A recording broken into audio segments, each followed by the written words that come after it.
Καλησπέρα αγαπητές και αγαπητοί συνάδελφοι, αγαπητές και αγαπητοί συνδημότες. Θα ξεκινήσω από την ενημέρωση που είχατε από τον Πρόεδρο για την αναγνώριση της Μπάνιας.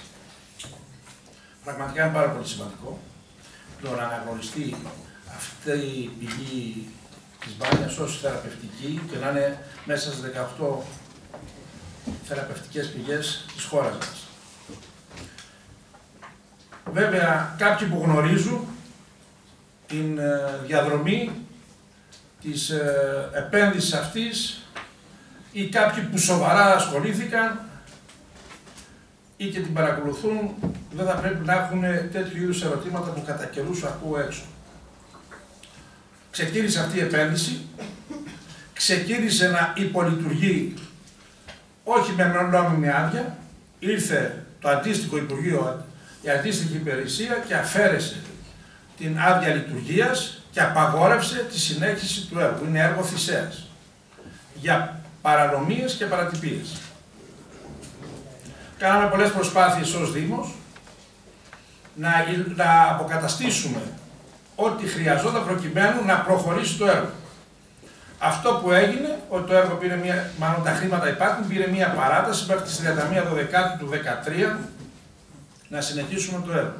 Υπήρχαν προβλήματα από το ΣΚΟΠ, από το Υπουργείο Περιβάλλοντος και από την έγκριση την οποία, όπως σας είπε ο Πρόεδρος, αυτή πρόσφατα μας έχει εγκριθεί και περιμένουμε να συγκροτηθεί η Επιτροπή Περιβάλλοντος. Έχουμε κάνει πολλές επισκέψεις και με την κυρία Λιλώνη και με τον κύριο Παπαγιάννη, αλλά και με τους βουλευτές του νομού μας, προκειμένου να προωθήσουμε το θέμα αυτό να προχωρήσει.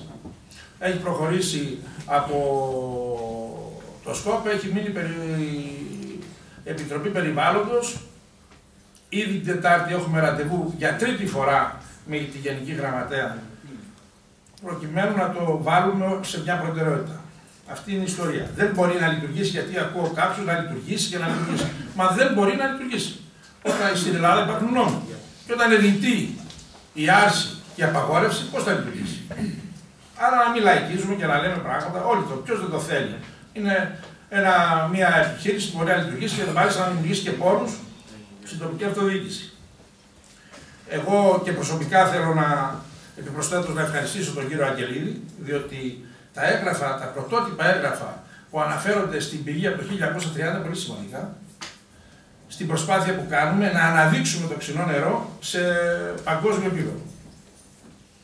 Πραγματικά είναι, όπως είπε και ο Πρόεδρος, σημαντικά και τα διαφυλάξουμε, προκειμένου να τα προωθήσουμε για να δώσουμε και τη διάσταση που χρειάζεται, ότι αυτό το νερό δεν είναι ένα νερό της τελευταίας δεκαετίας, 20ετίας, είναι ένα νερό προηγούμενου αιώνα σχεδόν.